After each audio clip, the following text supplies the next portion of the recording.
আল্লাহ আমাকে ধরে আমাকে শয়তান ফেলা দেয়, আমার বান্দা বান্দি হাত বাড়াইতে দেরি, কিন্তু আমি হাত ধরতে দেরি করব না।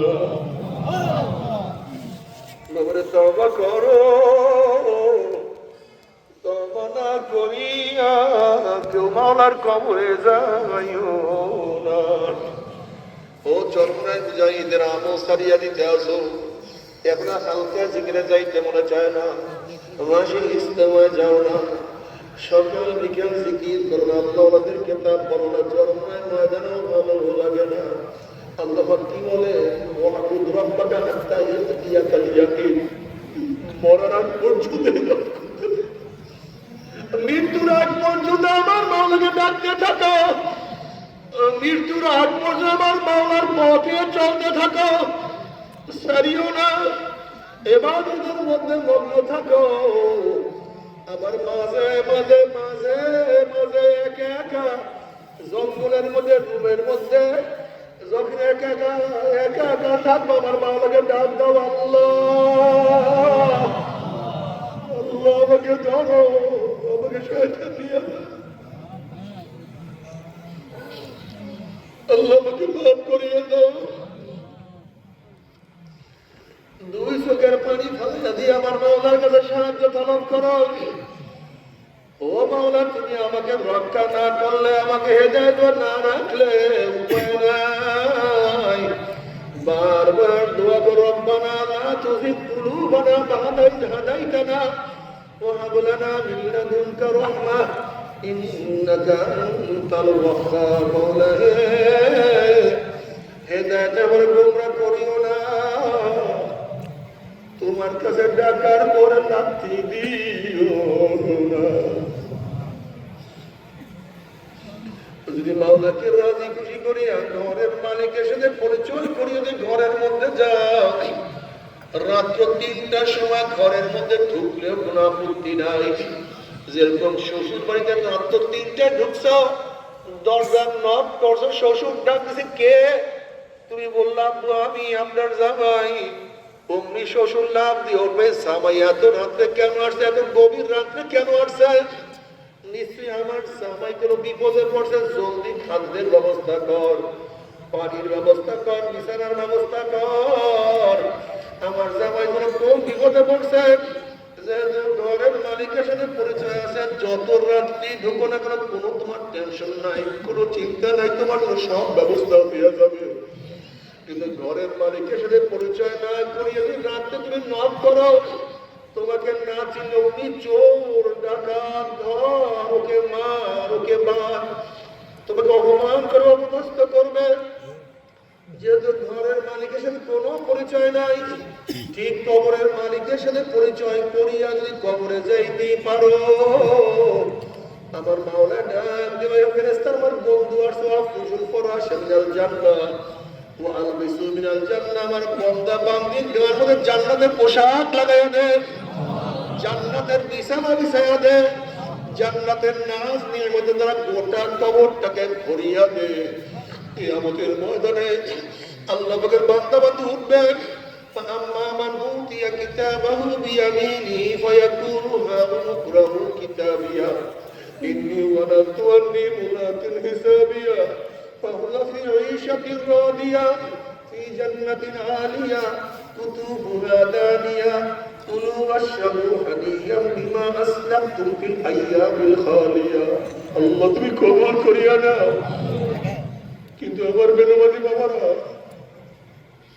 ও আমার যুবক বাবারা, আমার পর্দার মা বোনেরা, খোদা না খাস্তা, খোদা না খাস্তা, কবরের মালিকের সাথে পরিচয় না করিয়ে যদি কবরে যাও, আল্লাহ পাকের ফেরেশতারা আমার দুশমন আসছে, ওর সাথে আমার কোনো পরিচয় নাই, আমার দুশমন কবরের মধ্যে আসছে, কবরের মাটি চাপ দেয়, অমনি কবরের দুই পাশের মাটি এত জোরে চাপ মারবে, চাপের জোরে এক পাজরে কাটে আর এক পাজরে লাগাইয়া ফলাইবে, এ সাপ জড়াইয়া দাও, অমনি 99টা সাপ কবরকে ঠেস মারবে, এ ফেরেশতারা কবরের মধ্যে আগুন ধরাইয়া দেয়, অমনি গোটা কবরটা আগুনে পুড়িয়ে যাবে। يمد المدن أما من أوتي كتابه بشماله ويقول يا ليتني لم أوت كتابيا ولم أدر ما حسابيا يا ليتها كانت القاضية ما أغنى عني ماليا هلك عني سلطانيا خذوه فغلوه ثم الجحيم صلوه ثم في سلسلة ذرعها 70 ذراعا فاسلكوه যাদের আমল নামা বাম হাতে পড়িয়া যাবে, বাম হাতটা সিনা ফাড়িয়া পিছনে চলিয়া যাবে, বলবে ইয়া লাইতানি লাম উতা কিতাবিয়া, আফসোস যে আমি আমার আমল নামা না পাইতাম। এত নামাজ কাজার গুনাহ, এত রোজা ছাড়ার গুনাহ, এত বেপরদা জিনার গুনাহ, এত মদের গুনাহ, এত সুদের গুনাহ, এত চুরির গুনাহ, এত ডাকাতির গুনাহ, এত হারামির গুনাহ, আল্লাহ মাফ করিয়া দাও। যদি আমি হিসাবের সম্মুখীন না হইতাম, কবর যে আমার শেষ ঠিকানা হইয়া যাইত, আমাদের মধ্যে আমি না উঠতাম। কোথায় আমার মাল, কোথায় আমার জায়গা, কোথায় আমার জমি, কোথায় আমার টাকা, কোথায় আমার পয়সা, কোথায় আমার মেম্বারি, কোথায় আমার চেয়ারম্যানি, কোথায় আমার এমপিগিরি, কোথায় আমার মন্ত্রীগিরি, কোথায় আমার পীরগিরি, কোথায় আমার সভাপতিগিরি, কোথায় আমার সেক্রেটারিগিরি, কই কিছুই তো নাই। নাফরমান হাত চাবাইতে থাকবে, চাবাইতে চাবাইতে কোন পর্যন্ত সব ফাটা ফাটা করিয়া ফেলাইবে। নাফরমান চিন্তা করবে, হাত চাবাইতে থাকবে, আল্লাহ পাক বলবে খুযুহু ফাগুল্লুহু, এ ফেরেশতায় নাফরমানকে ধর, ওকে বান্ধিয়া ফেলা। এই কথা বলার সাথে সাথে একদল ফেরেশতারা জাহান্নামের 70 গজ লম্বা লম্বা, জাহান্নামের 70 গজ লম্বা লম্বা শিকল দিয়ে নাফরমানকে বান্ধিয়া ফেলাইবে। যেরকম কুকুরের পার মধ্যে রশি লাগাইয়া টানতে টানতে কুয়ার মধ্যে ফেলা দেওয়া হয়, ঠিক নাফরমানের হাত পার মধ্যে জাহান্নামের শিকল লাগাইয়া কত বাবা দেখবে ছেলেকে নিয়ে যায়, কত ছেলে দেখবে বাবাকে নিয়ে যায়, কত ভাই দেখবে ভাইকে নিয়ে যায়, কত স্ত্রী দেখবে স্বামীকে নিয়ে যায়, কত স্বামী দেখবে স্ত্রীকে নিয়ে যায়, কত বন্ধু দেখবে বন্ধুকে নিয়ে যায়, কত গোলাম দেখবে মালিককে নিয়ে যায়, কত মালিক দেখবে গোলামকে নিয়ে যায়, কত মুরিদ দেখবে পীরকে নিয়ে যায়, আবার কত পীর দেখবে মুরিদকে নিয়ে যায়। নাফরমান যাহা কিছু ধরবে সব ছুটিয়া যাবে, সিরিয়া যাবে। এরপরে জাহান্নামে ফেরেশতারা টানতে টানতে জাহান্নাম ধাপ ধুপ করে জাহান্নামে নিক্ষেপ করতে থাকবে।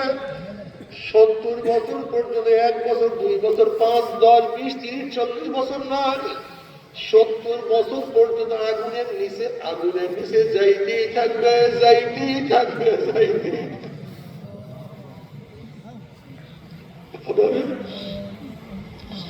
তোমার আমার তো জাহান্নামের চিন্তা চোখেও পানি না, অথচ একটা পাথর জাহান্নামে কানতে কানতে মোনাজারি করতে নমর করিয়া ফেলায়। মুসা আলাইহিস সালাম একটা পাথরের নিকট থেকে রওনা করছে, দেখে পাথর কান্দে। নবী মুসা আলাইহিস সালাম বলেন, পাথর কেন কান্দ? পাথর বলছে, আল্লাহ মুসা, আল্লাহ পাক জাহান্নামকে মানুষের পাথর দিয়া জ্বালাইব, কুদুহান নাস ওয়াল হিজারা। ওই জাহান্নামের ভয় আমি কান্নাকাটি করতেছি, আপনি আল্লাহর কাছে দোয়া করেন, মাওলা যেন আমাকে মাফ করিয়া দেয়। নবী মুসা আলাইহিস সালাম বলেন, মাওলা হে, এই পাথর তোমার ভয়ে জাহান্নামে কাঁদে, তুমি তাকে মাফ করিয়া দাও। আল্লাহ পাক বলেন, সুসংবাদ জানাইয়া আমি তাকে মাফ করিয়া দিলাম। এই সুসংবাদ জানাইয়া মুসা আলাইহিস সালাম চলিয়া গেলেন। অনেকদিন পরে সেখানে আসার পরে দেখে পাথর আবারও কান্দে। নবী মুসা আলাইহিস সালাম তখন ধমক দিয়ে বললেন, হে পাথর, তুই কি আমার কথা বিশ্বাস করে মাওলা তোকে মাফ করিয়া দিছে? পাথর বলছে, আল্লাহর নবী মুসা, নবীরা কোনোদিন মিথ্যা কথা বলতে পারে না, আল্লাহ আমাকে মাফ করিয়েছেন, বিশ্বাস করি, তাহলে আবারও কেন কান্দ? এবার পাথর, আল্লাহ নবী মুসা, যদি আমি না কাঁদতাম আমার দিকে আপনি লক্ষ্য করতেন না, দোয়াও করতেন না, আর আপনি দোয়া না করলে হয়তো মাওলা আমাকে মাফও করতো না। যেই কান্নার উসিলায় মাওলা আমাকে মাফ করিয়া দিছে, ওই কান্না আমি আর কোনোদিন ছাড়বো না। বাবার কান্দ